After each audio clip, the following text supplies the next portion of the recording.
Welcome to Shoot the Hostage. I am Dan. And I'm Sarah, and we're a movie show that covers 8 films each season, tied together by a central theme. This season, the theme is folklore. We cover everything from explosive action to spine-tingling horror and everything in between. And as a heads up, we don't hold back on coarse language or specific plot details, so listener discretion is advised. This podcast is brought to you by our amazing patrons, without whom the show would not be possible. If you'd like to help out and access all of our bonus content, including new reviews and rap shows, all the relevant links will be in the show notes. And if you're not a Patreon person, but you would still like to help out, you could rate and review us on your podcast player of choice. Tell a friend and get them to rate and review us as well. Or come follow us and interact with us on social media, mostly Instagram, X, Threads, TikTok, all at sch_pod. Without further delay, here's this week's episode. We hope you enjoy it and stick around.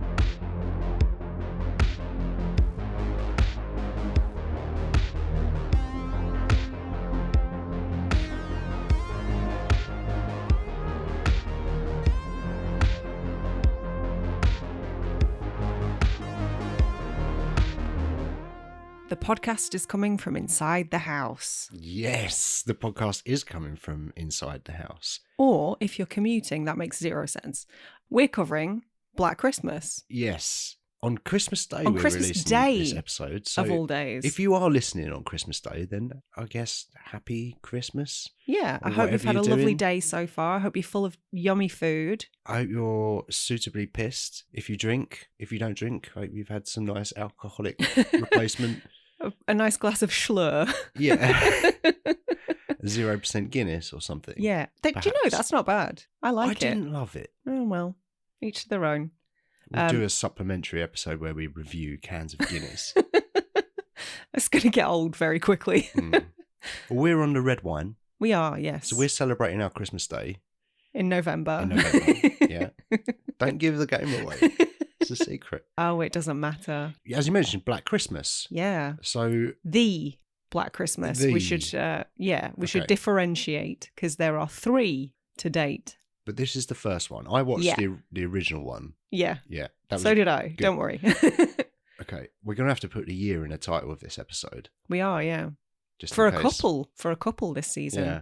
Yeah. Good shout. Yeah. The entire week, I've been, in my head, been going, Silent Night, Deadly Night. Why? But this is not that movie. No. That was a decade later and a very different film. Yeah. So I guess this one is sort of looked at as an early slasher movie. Yes. Some people credit this with being the first, well, one of the first, if not the first. But obviously Peeping Tom beat it to the slasher game and the killer POV game by a good 14 years. Okay. Also, So, Psycho was before Psycho this. was the same year, yeah, 1960. So Yeah. there were some proto-slashers But hanging this- around. This definitely feels like it's kind of set in the mould in many ways. Yeah. I do think this is a bit of an outlier for me in terms of slasher movies. But Yeah, it you're not is- a fan generally, are you? No, not the biggest fan. Maybe we'll get into that. But Yeah. it kind of, Halloween was a few years after this.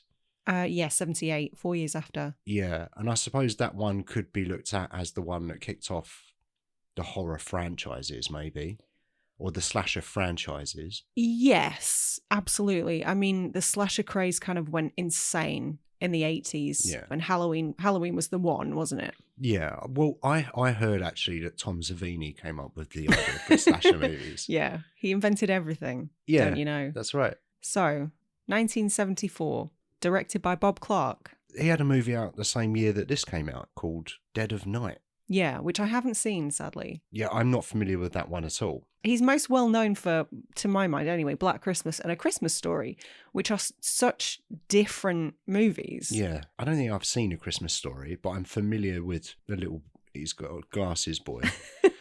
And Yeah. blonde, you know, the kid. Yes, the child. The child. Yeah, he's not a child anymore. He's a grown man. No, I know Believe it how or not. time works. But I know- that movie's why I say fragile. What? Because the kid says fragile. No, it's a kind of running gag about the leg lamp. Never mind. Leg lamp. 2 words which shouldn't come together, and yet He directed Porky's. he did. Yeah, kind of very, very bizarre resume this man had. Yeah. From a really kind of dark, quite bleak proto-slasher to a raucous sex comedy. And Karate Dog. Karate Dog. I'm not familiar with Karate Dog. Please, What? You've never please seen Karate Dog? regale me with the synopsis for Karate Dog. Everybody's seen Karate Dog. I can't believe you haven't seen Karate Dog. I mean, do you know what? I am quite a big fan of Karate Dog. Dogs doing human things movies. Yeah, there was that basketball one. Air Bud. Yeah. There's about 12 of them. Movies, not dogs. Yeah, there's obviously Jerry Lee in K9, who's a police officer. Yeah. And the finest police officer. Could he do karate? Yeah. Oh, maybe he was Karate Dog. Maybe he was Karate Dog. Maybe it's like a spiritual sequel to K9. Oh, I like that idea. Let's go with that. Yeah, that's forever cemented in my memory now. Okay. But back to Black Christmas. First of the seasonal slashers. Obviously, after this, we had My Bloody Valentine, Graduation Day, April Fool's Day, Mother's Day. There's everything. Yeah, everything day. Yeah. Thanksgiving. So this wasn't a first watch for either of us, was it? No. I saw this relatively recently. I don't know if it was a year ago or 2 years ago. I think it was 2 years ago. But we watched it on Christmas Day, right? New Year's Eve. Oh, okay. Weirdly. For some reason, I'm thinking that we watched it on Christmas Day. And you've just reminded me that New Year's Evil is a movie that I could have cited as a seasonal slasher movie. Okay. Okay. But yeah, we watched it a couple of years ago. So that was the first time you'd seen it, was it? Yes. Yeah. And I don't remember sort of being familiar with it, really. No. I was pretty convinced that you were going to dislike this film based on the fact that you're not a fan of slashers. Yeah. And that horror is not your kind of first port of call. But you didn't hate it? Question mark? We're gonna go straight there, are we? Yeah, I'm asking. No, of course not. I didn't hate this. I thought this was really quite good. Okay. I quite like this movie. I Awesome. think it's my problem with the slashers, as I've said many times, is like when they're repeating themselves. Mm-hmm. We've seen loads of these movies now, but this was like the first one to do what it did. I know we mentioned 2 other movies that came before this, and there's probably others as well. Yeah. But it kind of set the mold for what came later. And I do appreciate that while I'm watching it. And also there are excellent characters, which we'll get into. Mm-hmm. There are some really great themes, especially for the era when it was released. You had Roe v. Wade a year before this. Yeah. I don't know. I was going to talk about that towards the middle of the show, but yeah. I don't know, because I was doing some reading before this, and apparently Bob Clark himself kind of said in his mind this film was so far away from being political. And apparently Olivia Hussey as well, who obviously plays our main character, Jess. I want to say. Yeah. They both have been quoted as saying that the conversations that her and her boyfriend have about the unwanted pregnancy were just kind of to give them a motivation to talk and to bicker. It was nothing more than that. So it certainly sounds like, I consider it a feminist film, but it certainly sounds like they didn't necessarily set out to make one. I mean, maybe that's more impressive, that you accidentally make a feminist movie. Yeah, that was not like tokenism or... It's on the... It must be, if you're writing something, it must be on the, either in your subconscious or you're consciously trying to do it. And if they say they're not consciously trying to do it, then it's not virtue signaling. In the zeitgeist. Yeah, exactly. It's probably not virtue signaling. Instead of a synopsis, let's talk about why we've included it in folklore season. How about that? As you know, I put this lineup together. I had to include Black Christmas. When I was putting the list together, obviously it's my theme. It's my list. Everyone else can get stuffed.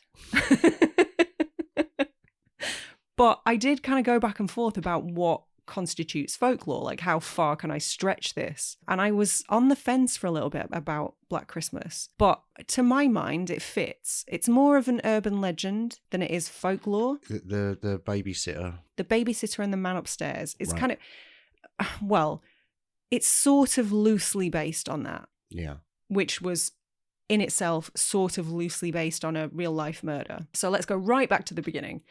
In 1950, there was a 13-year-old called Janet Christman, I'm not sure, who was babysitting a neighbour's 3-year-old. Why the hell a 13-year-old was left in charge of a toddler, I'm not quite sure. Different times. That's not uncommon.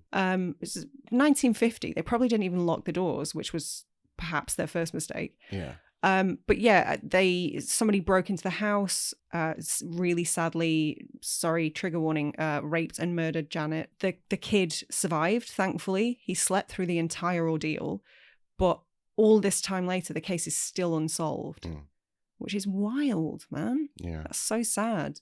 But yeah, that was kind of used as the inspiration for the story, The Babysitter and the Man Upstairs, which of course is a very bare bones story. Girl babysitting gets a phone call. Somebody says in a very menacing tone, "Have you checked on the children?"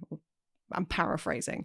She doesn't think anything of it. They keep calling. Then obviously the children are dead. The call is coming from inside the house. I think she's on the phone to an operator and they tell her to leave immediately. So it's largely thought that that was the basis for Black Christmas. Right. Which makes sense, but there are a couple of other things that they took inspiration from as well. Bob Clark himself kind of says the bulk of the inspiration was a series of murders that were happening in Montreal around about the same time. And it was kind of the same era for people like Ted Bundy as well. So there was a lot of sort of high profile serial killers at that time. But yeah, it fits. It fits. I will maintain that its inclusion is valid. Yeah, I think listen, if you can explain it, then it works. I just did. And I justified it. And you can, so that's fine. It's fine. It works.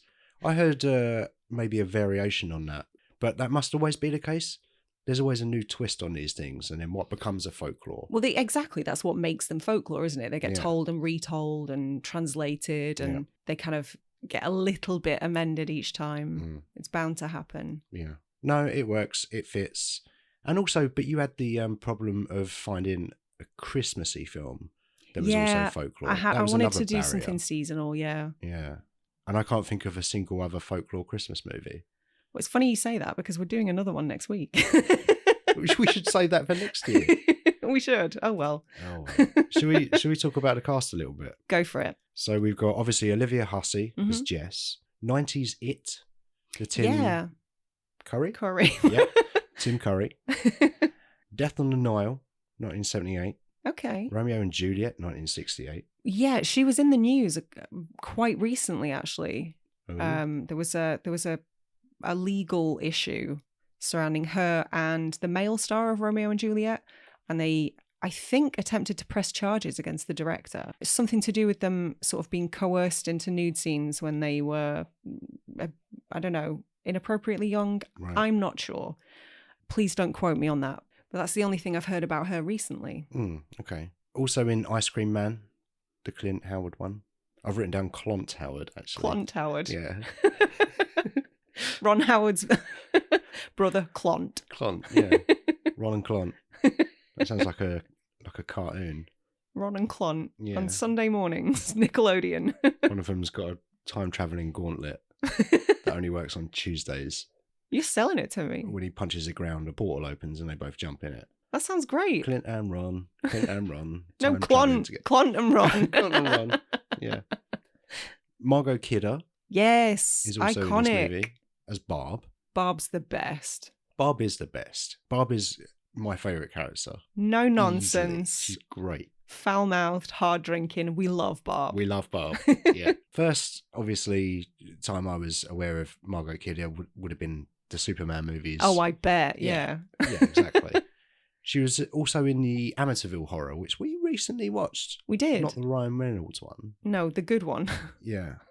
I love that movie. It's a good movie. Yeah. And she was great in that as well. But outside of those things, I've got Sisters, a Brian De Palma movie, which I hadn't heard of, actually. Seriously? Yeah. Oh, that was remade.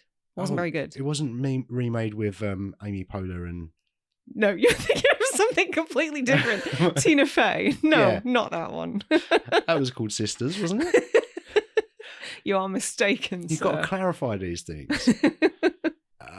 Maverick. She was in Maverick. Remember that Mel Gibson classic? where he's like, I've got some cards hidden or something. Yes. And I'm going to do finger guns at you. And maybe real bullets come out my fingers. I do vaguely remember that, although I think you're taking liberties. Yeah, I think I saw it once in 1996. She was in the Halloween 2, the Rob Zombie one, the one that you love. I will not stand for this. Yeah, she's was a very troubled lady, shall we say. I don't know much about it, but I have heard that, yes. Yeah. Quite tragic, her later years. Really? From all accounts, yeah. Keir Delia plays Peter. Peter. Yeah. 2001, A Space Odyssey. And 2010. And 2010, yeah. He came back. But not really. Spoilers for those movies. Stop. I can't do that, David. Yeah, he's that guy. Yeah. I didn't realise it while I was watching I didn't think he was one of the apes at the beginning. He might have been. Maybe he started like the Terry Notary trend. Lynn Griffin plays Claire. Yes. And she was in, recently, Thanksgiving. Was she really? Yeah. Oh. She played Grandma. Remember that character? Oh, Grandma? yeah, of course. There's a lot of people in that movie. Not going to spoil it, but I don't remember her being in it. No, I don't. But I probably wouldn't have recognised her because I'm not familiar with her outside of Black Christmas. No, and it's been 50 years. It's been 50 years. Yeah, it's hard. It's hard. John Saxon. The John Saxon. Yeah, Lieutenant Fuller. Yeah, typecast. Typecast as a policeman. He's a policeman in everything. No, Dean Norris is a policeman in everything. True. But he's not a policeman, not Dean Norris. John Saxon is not a policeman in Enter the Dragon. That's true. He's a gambler and a martial artist. He's great in it. He's great in everything. He's great in everything. What I was thinking about this earlier, like, why is he always cast as a cop? And I think it's because as soon as you see his face, he's just got that. He's got like, quite that cachet, like that. He's authoritative without being like. Doesn't lord it over you. Yeah, he's an everyman. Yeah, he's got power and responsibilities, but he's careful how he wields it. Yeah. And this kind of feels like an Elm Street prequel to me. This movie, like, I swear he's got a 7-year-old girl at home called Nancy, and then he moves to Elm Street and changes his name. What was his name in that? Lieutenant Donaldson. I buy that theory. I like it. Although, don't change your name from Fuller to Donaldson because Fuller's much better. Agreed. Yeah. Marion Waldman. Who was Marion Waldman? Oh, sorry, I just remembered. Also, John Saxon was in Tenebrae. Oh, cool. Yeah. Right? Well, you want to talk about the Giallo links and stuff? I will be talking about Giallo links, yeah. All right. So Marion Waldman plays Mrs. Mack. Ah, Mrs. Mack. Mrs. Mack. Easily second favourite character. I think I've seen a vision of my future in 30 years. Yeah. And it's hiding booze in the toilet cistern. You've got a giant cat. Also, you call your cat a prick. I do that, yeah. You do that. Andrea Martin as Phil. Oh, yeah. I think that's it for cast, unless you want to... There are other people in it. They're the main players. Yeah, they're the main players. We've already mentioned this being... Would you call it a slasher or a proto-slasher? Because it kind of is a slasher. Proto means the first thing. Yeah, like prototype. I would say so. From my limited research and understanding of the movies that came before. Mm-hmm. Yes. What about you? Would you? I mean, I think so, yeah. It's funny because not only is this kind of incorrectly credited as being one of the first slashers, it's also incorrectly credited as being the first instance of killer POV, which was also Peeping Tom, if I'm remembering correctly. Okay. They certainly utilised that in Peeping Tom, much more so in this. It's quite prevalent in this one. It starts that way. Yeah. Doesn't it? Yeah, that's the first thing we see, entering the house. Yeah. Which I've been to. You've been to that house? I have. You weren't in the attic, were you? No. I just went to see if Claude was still there. Claude's most certainly dead. Oh, Claude no. was dead before the end of the 70s. Stop. It was giant. Heart failure or something. Oh, stop it. Sorry. Merry Christmas. It's just what everybody wants after they've eaten their dinner. I'm sure the cat's alive and well. Well, don't be silly. No, but I have visited the house. Toronto. Toronto, yes. It's funny because in the trivia that I read, it kind of says, oh, it's a private house in Toronto, and it's become, they had to rent it out for the production and like do it up. Yeah. Because it was sort of not quite in ruins, but it didn't look great. So they had to do a lot of renovation on it. And the trivia goes on to say, and it's a popular tourist attraction. It is not. It is absolutely not. It's down a private road, and we had to sneak because there were cameras everywhere. Oh, right. Yeah, it's a really big house in a fancy area. It's not a tourist attraction? No. So how did you get in? I snuck down the road. I didn't get into the house. Oh, right. I took photos at the fence outside. Is it somebody's dwelling? Yeah, somebody lives there. Someone's abode? Uh-huh. Oh, yeah, no. Private house. I did that with Ferris Bueller's house. Did you? I drove to Ferris Bueller's house in California, and took photos. And I just thought, I bet these people get really pissed off. Did you just stand outside going, hey, bada bada? I tried so wing, bada. Yeah. I knocked at first, but then no one answered, so I tried to get in round the back. Yeah, so Toronto, okay. It mostly takes place in and around that house. You've got some other locations. There are some others, yeah. The university complex. Police station, yeah. I was never sure if it was actually set in Toronto or set in Canada, but I think it must be, right? I think it's... They never explicitly say it. Well, I assumed it was America. Maybe I'm wrong. I don't know. Maybe I should have checked that. That's kind of what I'm getting at, though. It doesn't matter. It doesn't really matter. It could be set anywhere. It could be set anywhere. I'm assuming they have the fraternity and sorority system, so it doesn't really matter, does it? No. It could be anywhere that there is... oh, shit. What Greek letters is it? I should know that. What do you mean? For the sorority house. What do you mean, Greek letters? They have like Delta, Kappa, something. Oh, is that what the triangle and the Yes. Z thing is? Did you not know that? I didn't. I thought it was just like their logos or something. They're what?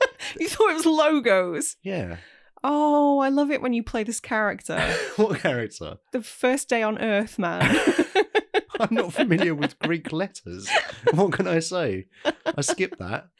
Like Theta, Omega, Pi. I'm familiar with pi. I know you're familiar with pi. Anyway, so it's definitely set in Canada. I'm going to stick with that. Yeah. Yeah. So as we said, Greek language. Oh my god. Sorry. No, you're not. Derailed you.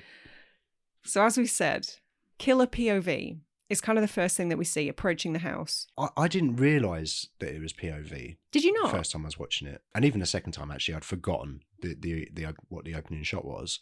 No, I just when it first opens and you see that house in frame, I'm not thinking, oh, this is a POV shot. It's not until I guess it starts moving around because it goes closer to the window, and they close the curtains, don't they? Yeah. And then it moves around to some trellis. Yeah. And he runs up the trellis. And that's not a good security. Like, I would advise you don't have trellis. That's the absence of security. Yeah.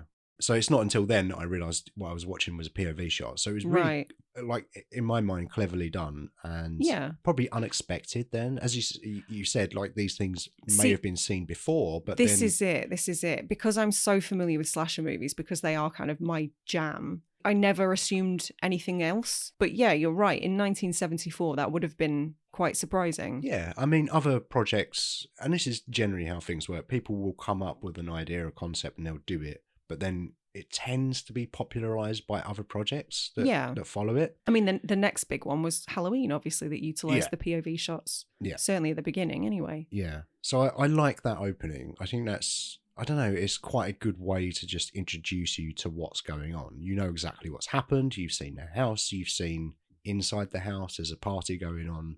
Straight away, it's telling you this is, the threat. This is what's going to happen. Mm-hmm. And pretty quickly, is it Claire? I don't know who he is. If you're talking about Claire, then yes, it's Claire. Yeah, okay. Right. I need more than that. Yeah, is it Claire? Who are you talking about? Claire. I'm talking about Claire. Yes, it's Claire. Okay. All right. I'm glad we cleared that up. But Claire, I can't remember how quickly it is from shot one to Claire's demise.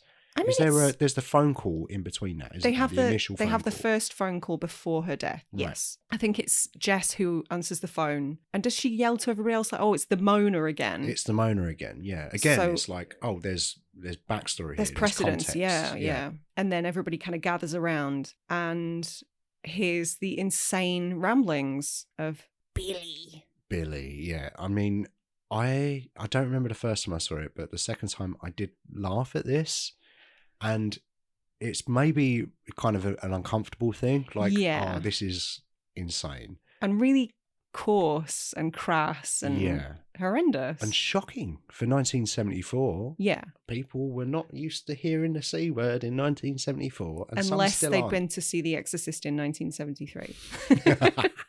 In which case, very familiar. Oh, the 70s, the decade of the C word. That's why it's my favourite. All the profanity. No, but when they were recording that, they didn't do the audio for the phone calls until after the film was made. So all that the actors had to react to was Bob Clark kind of out of frame, just saying menacing things at them. Oh, okay. So they had no idea how coarse it was going to be. So what you're saying is some of their shock was genuine shock at what the director was howling at them. Potentially. I have no idea what he actually said. I don't think he's ever gone on record and told people. It can't be any worse than what was on the actual call, though. It definitely can't.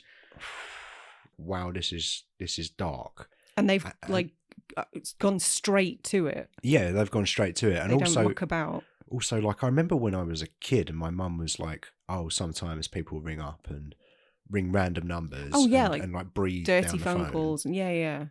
That seems to be a big thing in the 80s, as far as I remember. I don't know. I don't know why it stops, if they close the clubs down or something or whatever. But maybe it still happens on mobile phones. I mean, nobody's stuff. got a landline anymore, so that's sort of True. The biggest obstacle to the mouth breathers, isn't it? It's true, yeah. So I don't know. It has something. Like, it was a cultural thing that happened a lot, and maybe it still happens, maybe it doesn't so much. I don't know. But it was something that was talked about a lot in the 80s. Yeah. I remember it being there. So yeah, it's shocking. And also, this guy's pretty insane. Yeah, I mean, so I think the scariest part of that call isn't necessarily the vulgarity of what he's saying, because some of that is sort of bordering on funny by today's standards. It's the fact that he sort of, at the very end, almost like composes himself and just says, I'm going to kill you. Yeah. That is like, that gives me goosebumps. That's so scary. It's nuts. The guy is obviously insane. And he's doing multiple voices. And yeah. I guess first time watch, you're not sure if it's what's going on. Yeah. Like, it could literally be multiple people for all you know. It could be, yeah. You've really no idea. And I think that sense of confusion adds to it while you're watching it as well, because you've got everything that's set out and you know what's going on. But then also there is this great unknown of something that actually ends up being so close to them. So it's a really interesting film, I think, in that regard. Yeah. And an interesting sort of conceit to do it that way. Yeah. Apparently it was 3 different actors. There were 2 men and 1 woman. I don't believe they're all credited, because to this day, nobody actually knows who the female voice is. I couldn't find that credit anywhere anyway. Okay. Which I thought was quite interesting. Yeah. But who did the baby? I don't know. Because there was a lot of chatter about a baby. There was, yeah. Which people have got their own theories and stuff about what Billy's backstory is, haven't they? And do you know what? I'm not even gonna entertain that. If you've got a theory, great. I would love to hear it. I'm not gonna offer my own, because to me, the villains of horror stories are so much scarier when they don't have an origin story. Yeah. I think, not to harp on about it, but since you brought it up earlier, the Rob Zombie's Halloween. I knew you was going to reference that. But that's what ruined it for me. Yeah. I don't need to know that Michael Myers had a rough home life. Yeah. Yeah, that's fair. Where? Oh no. Like, yeah. It's so much scarier when we don't know anything. I think the subject of those phone calls, it gives me just enough. Because it's like, and particularly when you're rewatching it and you pick out more, because some of it's a bit unintelligible. It's hard to hear. Yeah. His insanity is obviously a result of some kind of trauma. And I think that's kind of all you need to know. I don't have any other theories about what might have happened. Oh, good. Outside of I've heard a lot on different podcasts I've listened to stuff, but I've got nothing new to offer. What they say, it sounds about right to me. It was the I think it was the Boy 2006 remake that did sort of expand on that and give Billy a backstory, and that film was not good. Was it called Backstory Billy? No. Back Road Billy. The road, back in brackets Christmas. The road, the road to Billy. Yeah. Bit disappointing that it wasn't Gary Busey in the loft, wasn't it? Did you think this was going to be some sort of Hider in the House prequel? I was hoping, I was kind of hoping. He's going to leap down from the attic and say, "Your worst nightmare, butthorn!" Yeah. No. That improves every movie. That adds a star to every movie. I thought that this was going to be a prequel to that and Elm Street. You are making this out to be far more complicated than it actually is. I know. I think because it's one of those rare horror movies. I don't know how successful this was, actually. I didn't look up the budget in the box office. It didn't get very well reviewed, but I think it made something like 6 times its budget. All right. It was considered a pretty low budget movie. Yeah. To the point where they had to do things like encourage the actors to wear their own clothes. Okay. So save some money. Yeah. Yeah. Okay. But yeah, it did all right. Which is curious because it never got a sequel. It had a couple of remakes, like you've mentioned, but it didn't become a franchise. And as we said, I guess that didn't really happen until later on in the 70s, where these things are becoming more popular. Yeah, the 80s was kind of franchise city, wasn't it? The 80s was the golden era for horror franchises, right? Yeah, I think. For sure. I would say so. Yeah. But I think the 70s laid a lot of that groundwork for that. Yeah, I agree. I do have a sad fact about a sequel that never came to pass. Oh, all right. So Bob Clark did want to do one. He managed to, from what I've heard anyway, convince Olivia Hussey to come back on board and John Saxon, but he died that same year, so he never got to do it. Yeah, he passed away in 2007 in a car accident with his son. Very, very sad. Tragic, yeah. Happy Christmas! Happy Christmas! Do you know what one of my favourite things about this movie is? Is it Peter? It's not Peter. It's the use of space. It's the use of the house and its function as a sorority house. I think, obviously, we've talked about the first phone call. The first kill that we see on screen is Claire, who is kind of strangled with, I don't know, is it sort of a hanger thingy? Those plastic things that you put over suits. A suit protector. Clothes. It's the thing that the suit wears. Yeah.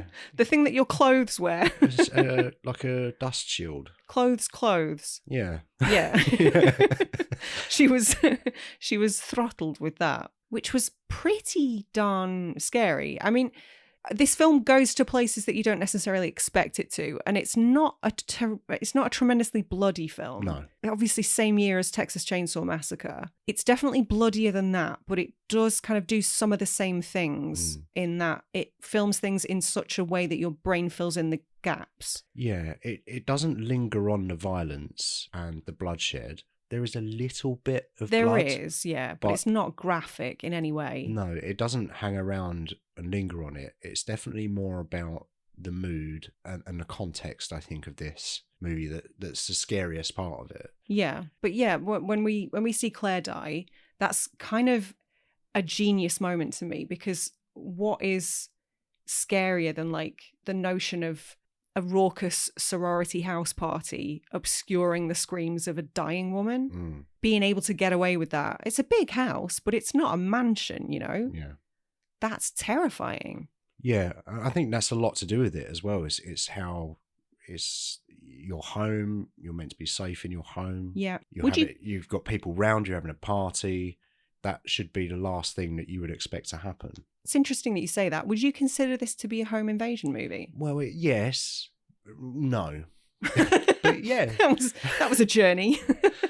I mean, someone has invaded their home, so if you're going by the letter of the law, then yeah. It's an unusual one, though, isn't it? I wouldn't call it a home invasion movie in the sense that I would categorize this in that genre. So yeah, but no. Yeah, but no. Okay. Yeah, I just think the use of sound and the use of space is really well done.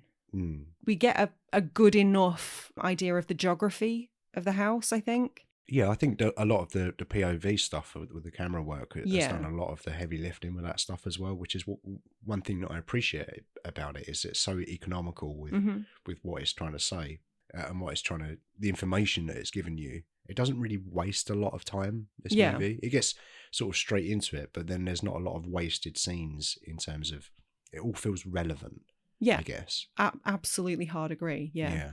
Do you know they achieved the POV stuff? The cameraman had a shoulder-mounted camera that they made for it. Like the Predator gun. Yeah, but a kind camera. of. Yeah. Did it have the 3 red dots? I don't think so. Don't try and work this into the Predator universe. It's not also a Predator prequel. God, you know me so well. I do.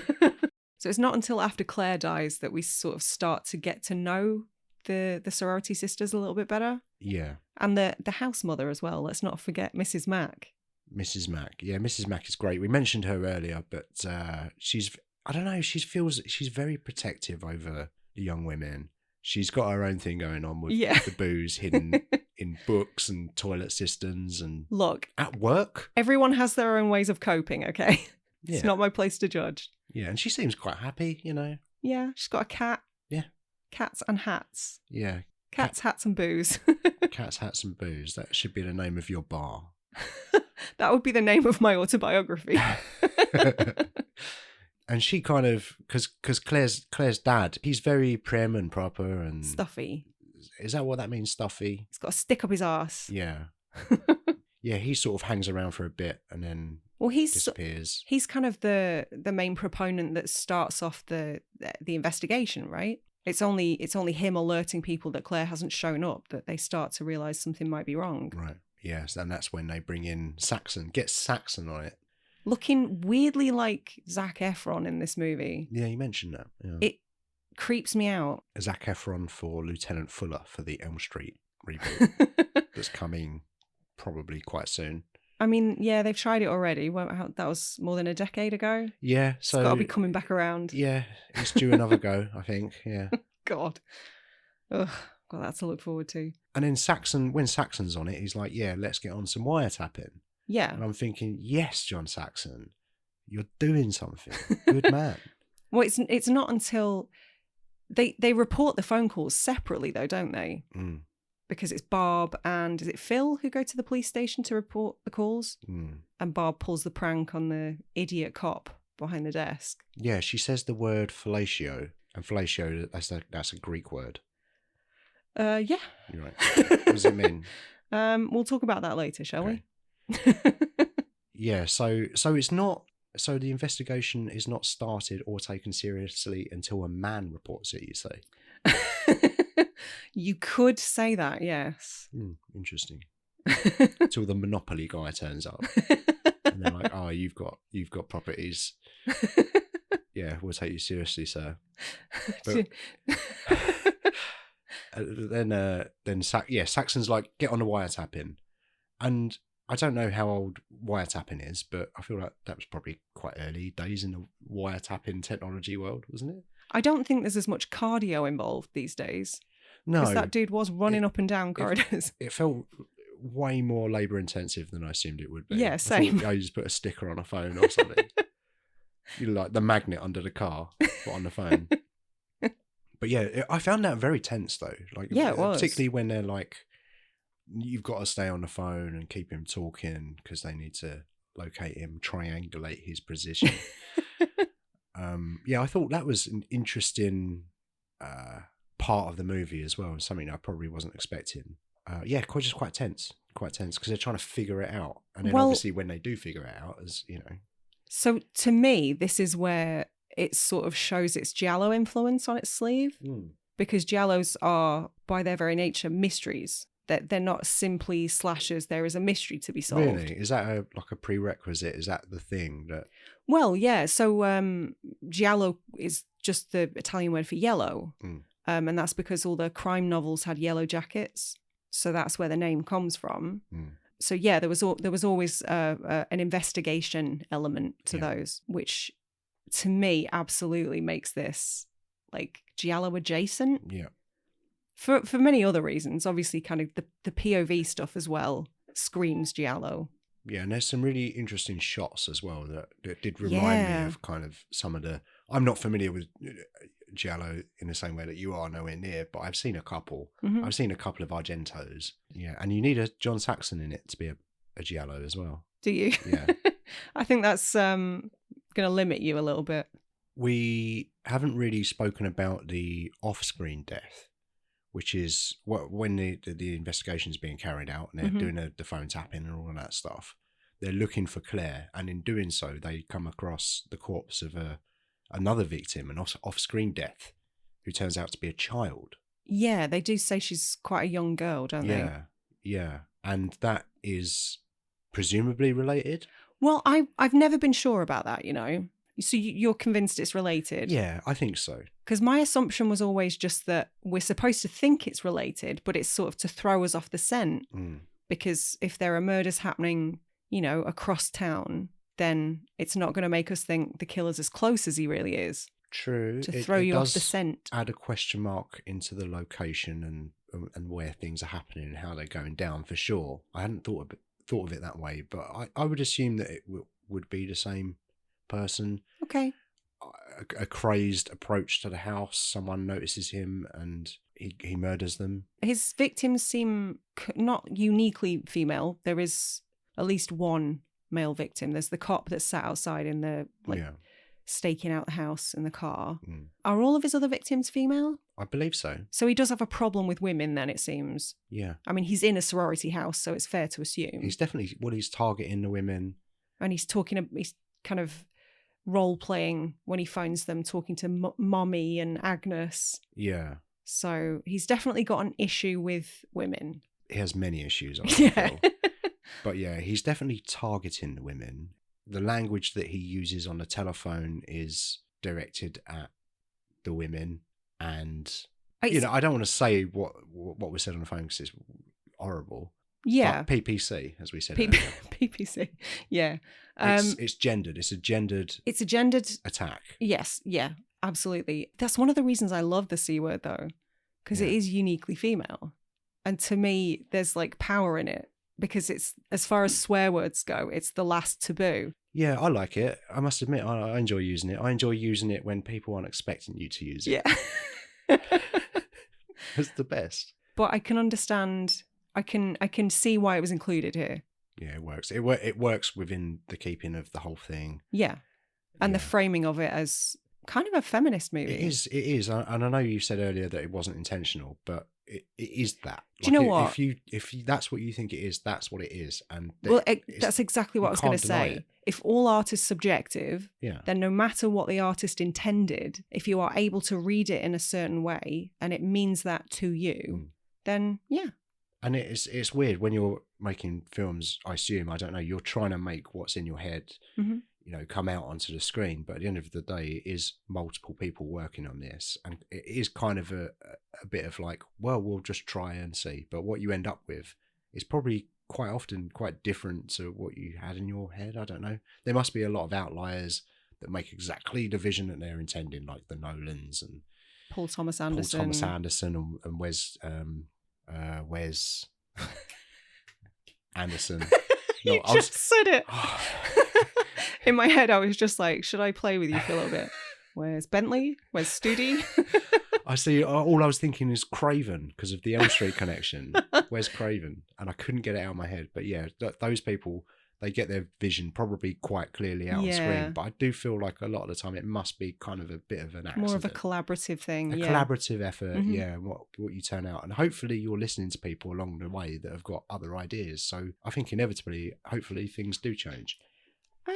Yeah, I will say from what I've read, it does seem to be pretty close to Bob Clark's vision. Because he was asked to make a number of changes and he didn't. Did they ask him to take out the bit where Margot Kidder explains that turtles have sex for 3 days? I don't believe so. That's true, by the way. Is it? Yeah. Bloody hell. Knackering, right? Yeah. I can't imagine doing anything for 3 days. Not solidly. Playing Gran Turismo, maybe. Yeah, I could do that. See you in 72 hours. But yeah, it sounds like, I've forgotten his name. Whoever the guy was who wrote the script, I'm so sorry. It sounds like Bob Clark made a number of changes to the script. Roy Moore. Okay.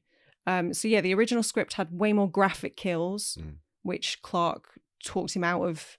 Like, he talked him into taking some of that out. Bob Clark tweaked the script to add a lot of the humor, which I think was a really welcome inclusion. Agreed. I really enjoy the humor of this movie. Yeah. I think it's just about right. There's not too much of it. It's a pretty tense and dark movie. So I do appreciate that humor to like puncture the tension a little bit. The tension. Mm-hmm. And also it adds character to these people. I was literally just about to say, it gives the movie personality. Yeah, it gives them personality. And I think we spoke about another movie the other day where I had a bit of an issue with some of the characters, and that was a slasher movie, actually. Yes, yeah. And I think that the comedic stuff is really telling on Barb's character and Mrs. Mack as well. Yeah. I think they're the two funniest characters. Yes, definitely. Barb just cracking open a beer in the police station. Yeah. I love it. She's a rebel, and you learn more about her character. She's not really close to her parents, I guess, from what I can gather. So she's probably just like, well, fuck you to everyone kind of thing. I'll do what I want. I love it. Anarchy. Yeah, it's great. It's great. So it's funny, but also it makes the characters way more richer. Yeah. And that's the things that I grab onto, I think, in these kind of movies, particularly. Yeah, for sure.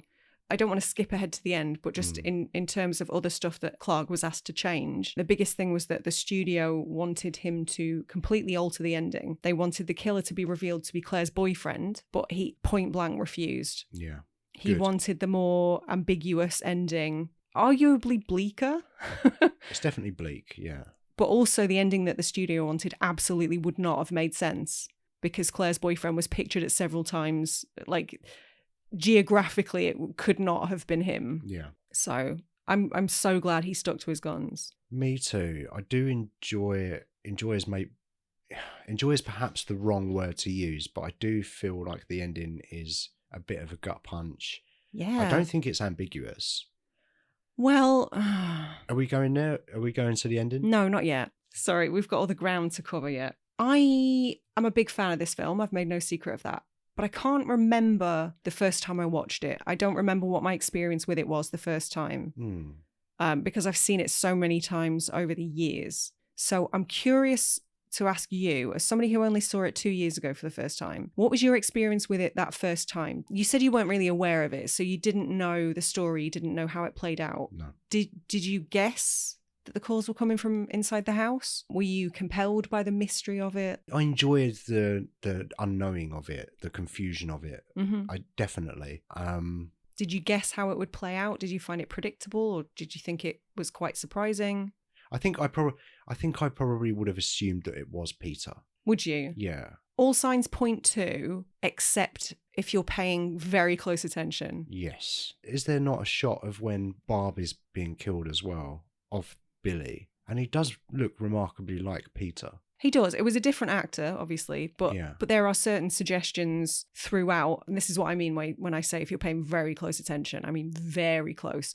That really fucking haunting shot where you just see the eye through the crack of the door, and it's a brown eye, and Peter has blue eyes. Right. So there are giveaways, but you really do have to be paying attention. That is not something that I would pick up on my 50th viewing.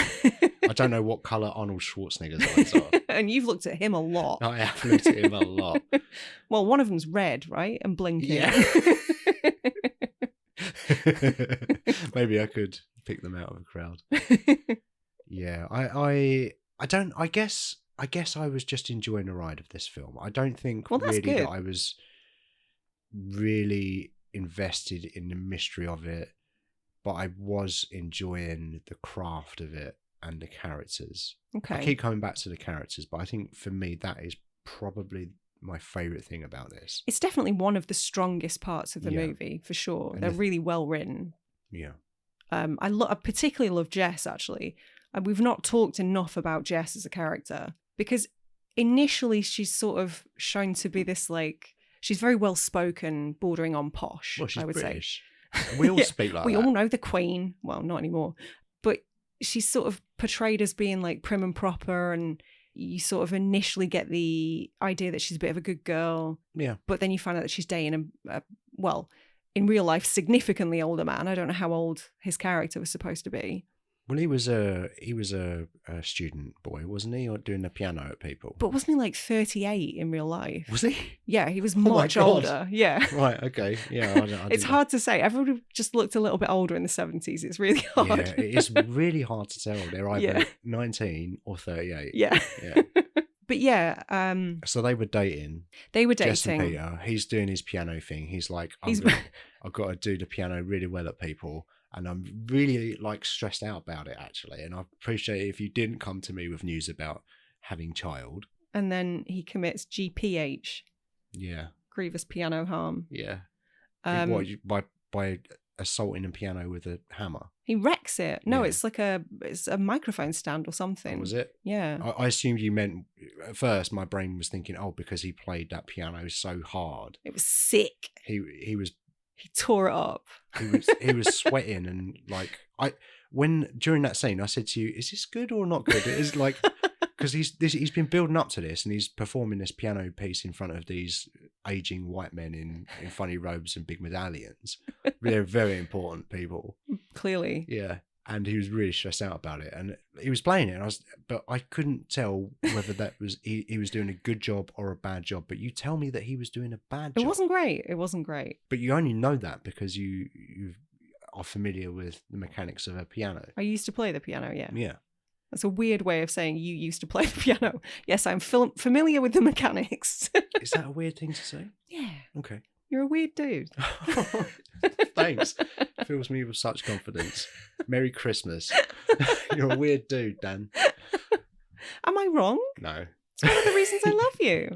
You're absolutely right. But yeah, so that leads us to kind of the central character motivations for those two.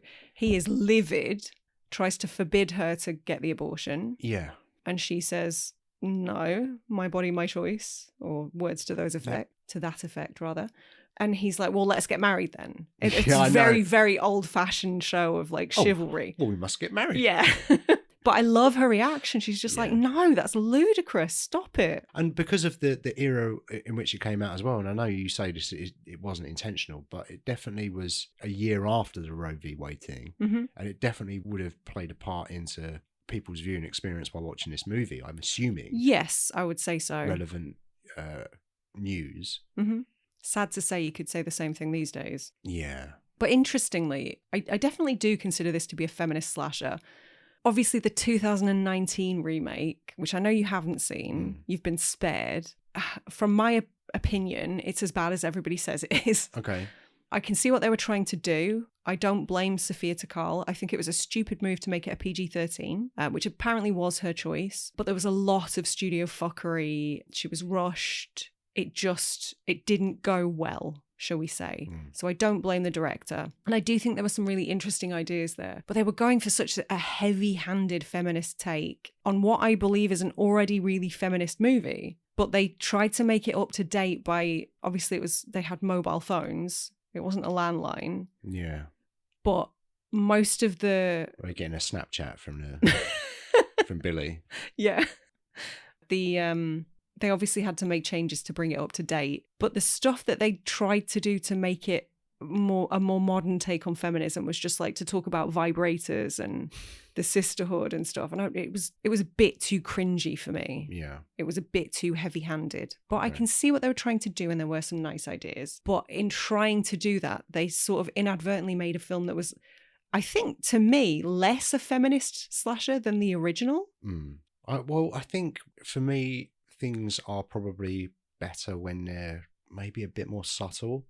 I don't necessarily think Black Christmas 74 is subtle. I think it's the themes of it are in your face, whether or not intentional. Did we watch a trailer or something for this 2019 one? Is that the one with Imogen Poots, isn't it? Imogen Poots and Carrie Sawboy? Elwes. Yeah, Carrie Elwes. Yeah, Twister, unrealized that it is unrealized. We've got to watch Twister. Oh God, do we? Great movie. Yeah, Carrie Elwes is in it. You like him? And Bill Paxton. I like Bill Paxton. Yeah, you like Helen Hunt. Do I? Yeah. Sure. And I've seen Twister, you know that, right? it's a great movie, isn't it? They've got It was fine in 1997. Do you remember the bit with the cow? They've got a cow and it flies across the screen. What were we saying? Remakes. There was also a 2006 version, which I obviously wasn't aware of. I'm not a fan of that one, but a lot of people sing its praises. A lot of people sort of say in hindsight, everyone was a bit too harsh at the time, but it didn't do much for me. That's fair enough. I think it's probably safe to say that none of them live up to the original. No, nowhere near. Do you think that you could make another version of this that's good or even necessary? Good, yes. Necessary, no.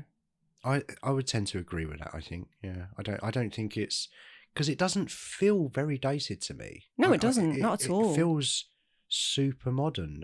Aside from the technological aspects with the landline stuff and the fashion, which I love. Yeah, but it's not dated. It feels quite contemporary to me. It does, yeah. In all of its execution with the style. You mentioned the sound with what they do with the sound. How it's shot. I love what they do with the sound, actually. We've not talked about that very much, but like the discordant sort of piano stuff. When you talk about when Peter's smashing a piano with his hands. Kidder did the soundtrack for this movie. No, he didn't. No, he didn't. Oh, you nearly had me then. Well, he sort of did, because that sound when he's smashing the piano reoccurs. The sound of whatever it is hitting all the keys at once. Yeah. In a really haphazard way, that sound does reoccur. And that's interesting, because if you're just randomly smashing piano keys as well, it does kind of feel like that would be a fair representation of what madness is. Just hearing all of those notes hit at the same time and not being able to make sense of any of them or pick out one note from the other. I guess so. We've talked a little bit about it being a feminist movie. The characters that we focus on are predominantly female. Do you think there are any likable male characters in this film? Yeah, I think Saxon. Saxon boy. Anybody beyond Saxon? I think no. Peter's a dick. Peter's a massive bellend. Yeah, Peter's a wanker. And then you've got the idiot policeman at a police station. Yeah, not great. Harmless, but a bit. Well, he's not harmless actually. He's a bit dismissive initially. Yeah. So he's not harmless. And then there are a few other male characters. You've got Claire's dad, who's a prude. I mean, he's not a bad guy, but he's not great. Well, who knows? He might be a bad guy. Who knows what he's got in his basement? You've got the men who are in the search party who knock on the back door of a sorority house holding guns in the middle of the night. Yeah, we'll keep you safe. Like, that's going to be well received. Yeah, Fuck off. Just Saxon then. It's just Saxon for me. But even his character is kind of not entirely innocent. He's likeable though. He's likeable and he's got good intentions, but I think for me, particularly the second time watching this, I thought, he is a bit of a victim of his own ego. I guess so, yeah. He's talking to Jess and Peter storms out after they've had their argument about their situation. Saxon clocks him, and then he brings it up again later at the end of the movie, and he says, yeah, I always had a hunch it was Peter. And then that's it. It's like, my confirmation bias. I was right. Yeah, exactly. So it is like ego. He is good. He's the best of the dudes, I would say, but he's still problematic. He's Some of the female characters are problematic though. Nobody's a perfect person in this. Mrs. Mack is quite problematic. Let's be honest. Because she's got a cat. Raging booze hound. She's not driving anywhere. She's being driven around by Claire's dad. That's true. Yeah. Which is fine. Safety. Get on with it. It's not, as long as you're not operating any heavy machinery. I don't know. She's just operating a sorority house. Yeah, I'm not advocating drinking and going to work. Check your contract. Sure. I can. I'm self-employed. Yeah, you do. I'm fine. Yeah. I mean, I don't. I should probably point that out. We haven't even talked about Barb's death, you know. I was sad to see her go, but unsurprised because the sassy girls seldom make it, especially back then. Yeah, I was hoping she would make it. Yeah, me too. But a cool death scene. Well, that's when you get a flash of Billy's face. Yes. And you think it's Peter. Billy. But apparently he's got different eye colours. Yeah. And it's a different man. I know. You know I've got a problem recognising faces. To me, it's the same man. Okay. But yeah, she's stabbed to death, isn't she, by, I believe it's a unicorn statue. Is it like a glass unicorn? Glass unicorn. Yeah. But some of the shots there are actually really well done. I don't know, I hesitate to call it beautiful because it's a woman being stabbed to death. But it's very cinematic. It's very for a very low budget slasher movie. Yeah, and it's probably the most graphic, is it, of the deaths? I think so, yeah. And obviously by its very nature, it's the phallic nature of the unicorn statue, as you've mentioned. It does feel like this is where everything is coming to a head, and it's maybe the thing that is maybe most memorable about this film is her death, perhaps. This might be something that I think about when in 5 years when you say, do you remember Black Christmas? I'm thinking, oh yeah, Margot Kidder. I'm thinking Margot Kidder talking about turtles having sex for 3 days and saying fellatio quite a bit. It's one of the most memorable things. I don't know. The thing I always think of is Claire in plastic wrap. Is it? On the rocking chair. Okay. That haunts me. Well, we as the audience at this point don't yet know that it's not Peter, because it's the point at which Jess is told over the phone the call is coming from inside the house. And then Peter shows up. I think at that point she finds out that Phil and Barb are dead. But I thought that the only reason she's even not getting out immediately is because she thinks she wants to go and check on them. Yeah. But I think on the phone they're just like, just get out. Yeah, the policeman definitely does say, look, just get out. Ask me no questions at first. But then I'm immediately going to tell you that the killer's in the house. Yes, a split second later. But yeah, it's at that point that Peter shows back up and they end up in the basement. And she thinks, could be Peter. Well, yeah, why wouldn't she? He's been a bit weird. Yeah, and I think maybe Saxon's sort of been in her ear a little bit. True.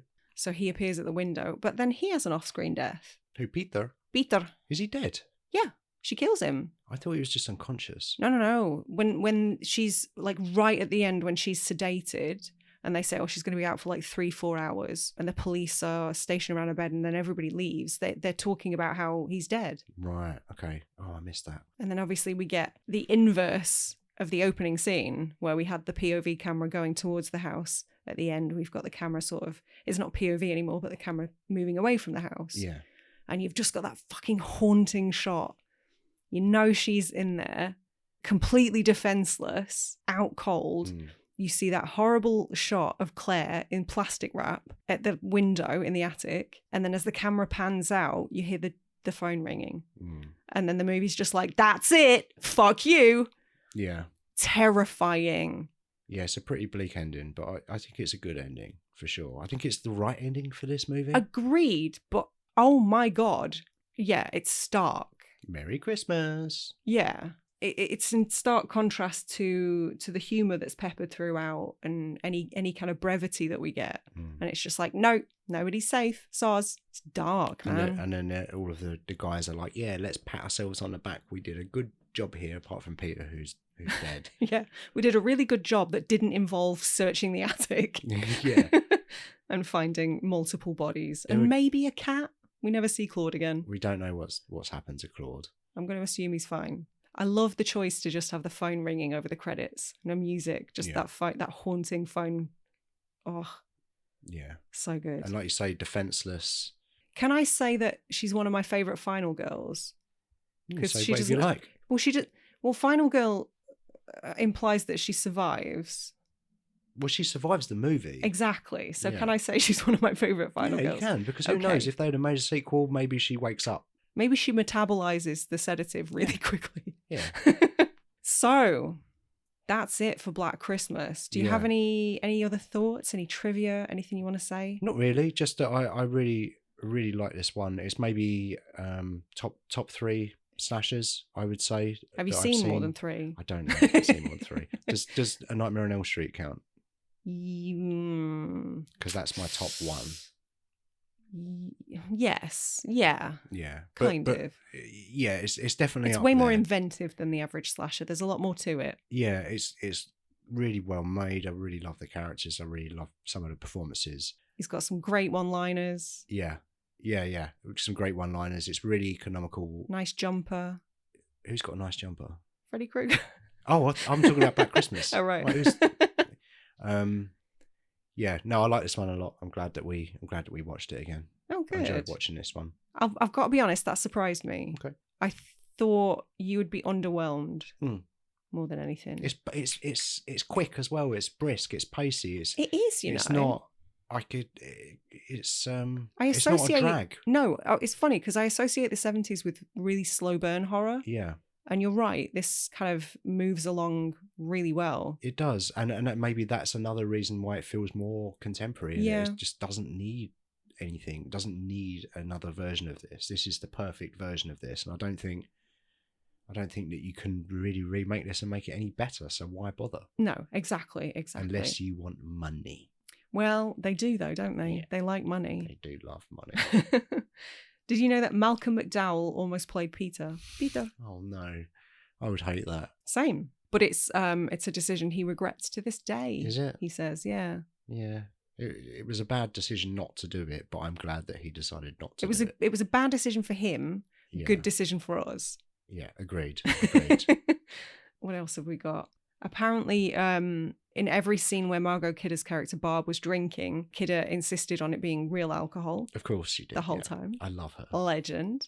Can I go on record and say that I might be in love with Margot Kidder? As well as you, obviously, you're my number one. But Margot Kidder... But she's a close second. She's a close second. I was never Lois Lane, so... No, exactly. I can't compete. Yeah. Early childhood memories. My Superman costume.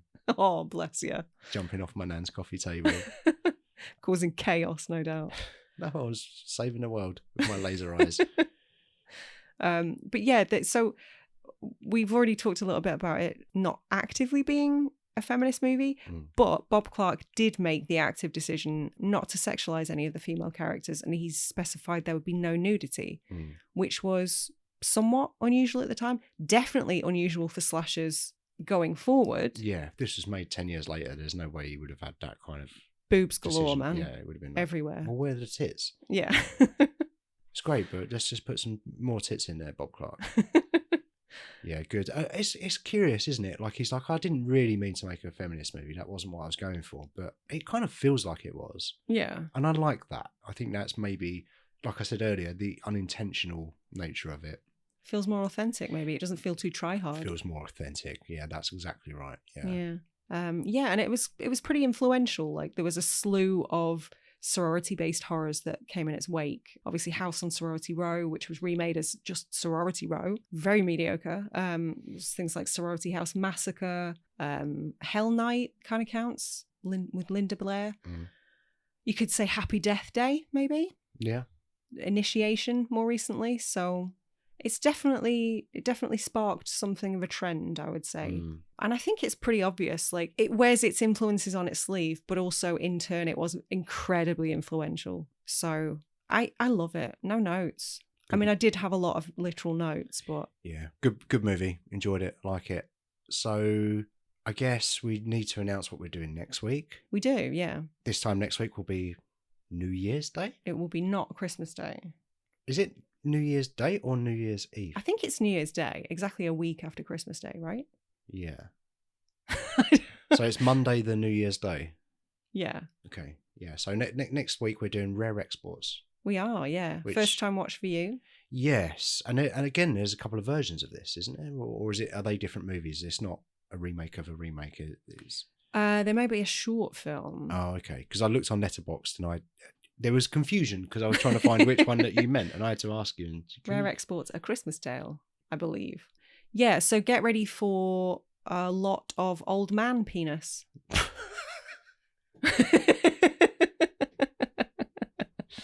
You mean just in general? Or in the film? In the film, not in life. Thank God. As he wipes his sweaty brow.